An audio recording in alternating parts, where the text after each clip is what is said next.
Napagandang araw po sa ating lahat mga kaboses. Welcome back again sa another episode po sa ating programa ho dito sa Vox Populi PH mga kaboses.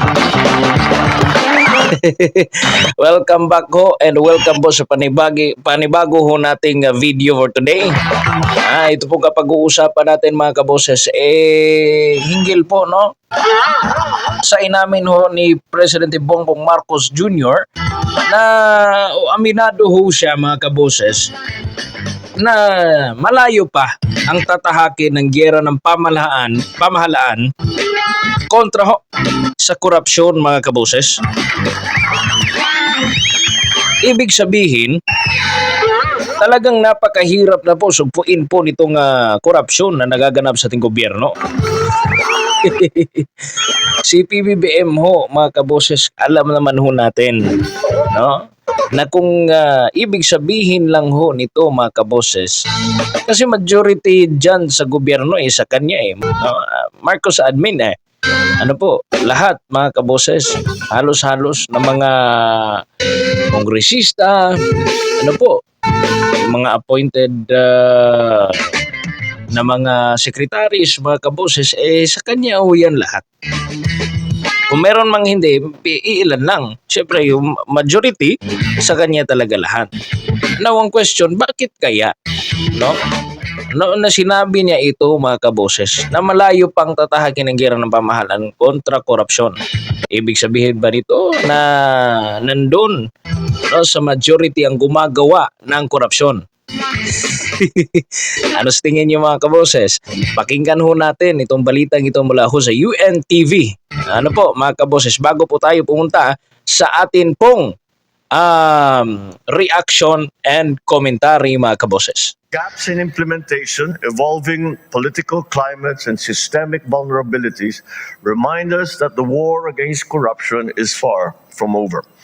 Malayo pang matapos ang laban ng pamahalaan kontra korupsyon. Ito ang binigyan diin ni Pangulong Ferdinand Marcos Jr. sa pagdaraos ng 5th State Conference of the United Nations Convention Against Corruption Implementation and Review sa Malacanang. Ayon kay Pangulong Marcos, bukod sa paghimok na sumunod sa mga batas, kailangan maisulong din sa lahat ang halaga ng integridad sa paglilingkod bayan. We must shift away from merely enforcing compliance with laws, rules, and regulations to steering our people towards the practice of integrity in their daily lives. Integrity that is rooted in katapatan, malasakit, pakikipagkapwa, and bayanihan. These need to be reinforced and sustained. Para naman kay Senate President Francis Escudero, kailangan maisulong ang digitalization para mabawasan ang korupsyon.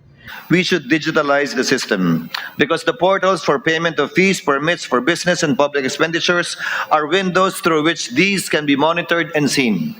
Ipinaliwanag naman ng Kamara na bahagi ng kanilang responsibilidad sa mamamayan ang pagsasagawa ng mga pagdinig upang maisulong naman ang mabuting pamamahala.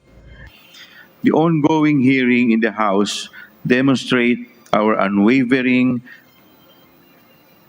resolve to uphold accountability and transparency.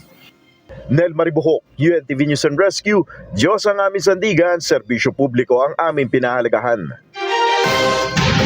Ayun ho mga kaboses, narinig niyo ang balita.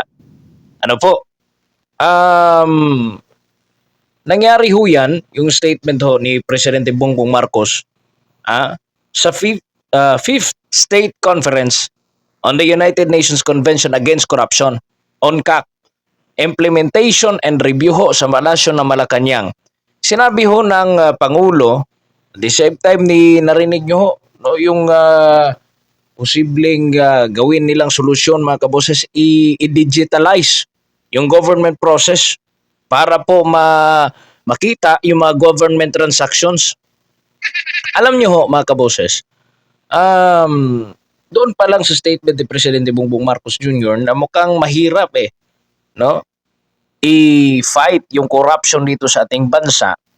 And I know na kahit ano pang gawin ng ating pamahalaan mga kaboses, ano pang digitalize ba yan o ano, yung yung pamalakan nila mga kaboses o yung gagawin nilang pamamaraan para masugpo yung corruption, wala talagang magagawa yan ko kasi kung majority ng mga politiko ho ay corrupt, doon talaga yung makakalusot talaga yan mga kaboses.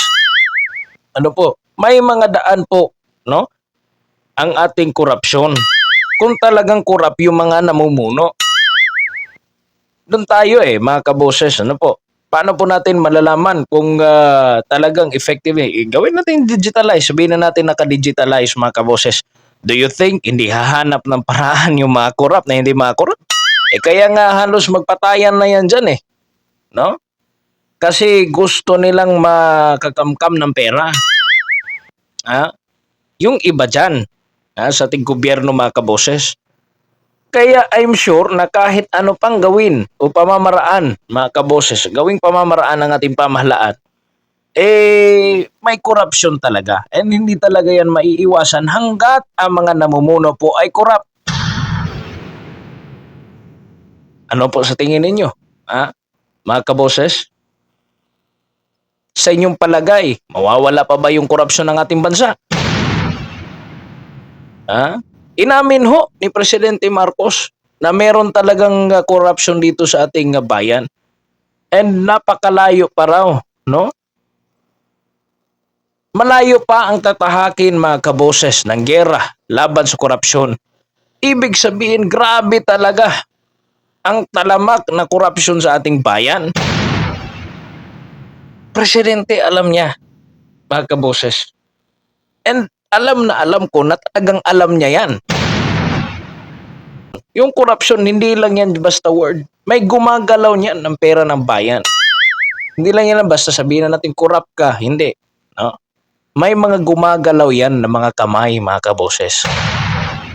Sana ang gagawin ng gobyerno, i-identify yung gumagalaw dyan sa pera ng bayan. Ano ba silbi ng Commission on Audit kung i-digitalize nyo lang naman yan? Di ba may Commission on Audit tayo para ma-maintain ang transparency and accountability? Ibig sabihin ba wala na rin tayong trust sa ahensyang ito? Mga kaboses? Yan sana yung nakita ng ating palasyo, mga kaboses. Kayo po, ano po sa tingin ninyo? Sa tingin nyo ba mawawala pa itong korupsyon ng ating bayan? Kasi para sa akin, hanggat yung mga namumuno corrupt, kahit anong gawin nyo dyan, na mga pamamaraan, kahit tabunan nyo pa yan ang sandamakmak na batas laban sa korupsyon, mangungurap talaga yan. Diba? Sinong agree sa akin? Comment kayo sa baba mga kaboses. And salamat po sa mga interactions niyo, no? Kasi talagang kailangan natin magsalita mga kaboses regarding dito. Kasi mismo sa presidente na siya yung basis ko na sinabi niya na mahirap yung o malayo pa ang tatahakin ng gera laban sa korupsyon. So napakadelikado nito. Kaya naghahanap sila ngayon ng solusyon mga kaboses, itong digitalization. Pero I think para sa akin, kahit mag-digitalize pa yan o ano pa yan mga kaboses, wala talagang magagawa yan hanggat yung mga namumuno, yung iilan na mga corrupt. If ang bansa natin, mga tao, i-allow ng mga tao na makaupo pa rin dyan, yung mga corrupt, talagang may corruption. Nakakatawa lang minsan at nakakasad.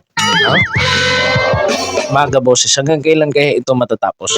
But anyway, let's pray na lang. Mga kaboses, pagdasalan natin ang ating bayan, makialam ho tayo, lalo na malapit ng eleksyon, midterm election mga kaboses, kailangan talagang boses natin kasi tayo yung mga tao, dahil po sa boto natin nagkaupo po yung mga yan. Ibig sabihin po, pag sinabi pong may corruption, ibig sabihin po mga kaboses, tayo mga tao po ang nagpaupo ng mga politikong corrupt dyan sa gobyerno. So iwasan na ho natin yan. Maging mapagmatsyag ho tayo sa lahat ng bagay. Mapagmatsyag ho tayo sa lahat ng gagawin natin. No? Daily lives ho natin mga kaboses. Dapat mapagmatsyag ho tayo. Dapat gawin natin kung ano yung nararapat para sa ating bayan. Huwag na tayong magpa-blind mga kaboses. Huwag na tayong magpabingi-bingihan sa mga nangyayari sa ating lipunan. And I know sa mga subscribers natin at mga tagasunod natin mga kaboses, ang gusto nyo lang katiwasayan ng ating bansa. And ako rin, no? Demokrasya tayo eh. Ano po mga kaboses, may karapatan tayo magsalita laban sa gobyerno o magsalita ho sa ating nakikita kasi mahal natin ang bayang Pilipinas. Mahalin natin ang Pilipinas, mga kaboses. Mahal natin ang bawat isa. Mahal natin ang ating gobyerno, mga kaboses. Mahal natin ang konstitusyon, mahal natin mga batas. So ang kailangan natin may magkasama-sama tayo, labanan ho natin. Nasa atin po yung susi para masugpo po yung korupsyon. Mga kaboses, wala na hong iba. Mamili ho tayo ng tamang politiko, mga kaboses, kung meron pa. And I think meron pa. Mga kaboses, huwag ho kayong mawalan ng pag-asa. Basta tingin-tingin lang ho kayo dyan. Kilatisin nyo lang po. Think critically mga kaboses para ho sakto po ang ating mga taong bubutuhin ho, mga kaboses. Anyway, thank you so much and God bless ho sa inyong lahat mga kaboses. Napakaraming salamat po sa inyong pakikinig for today's video and see you in the next vlog. Vox Populi PH. Bye-bye.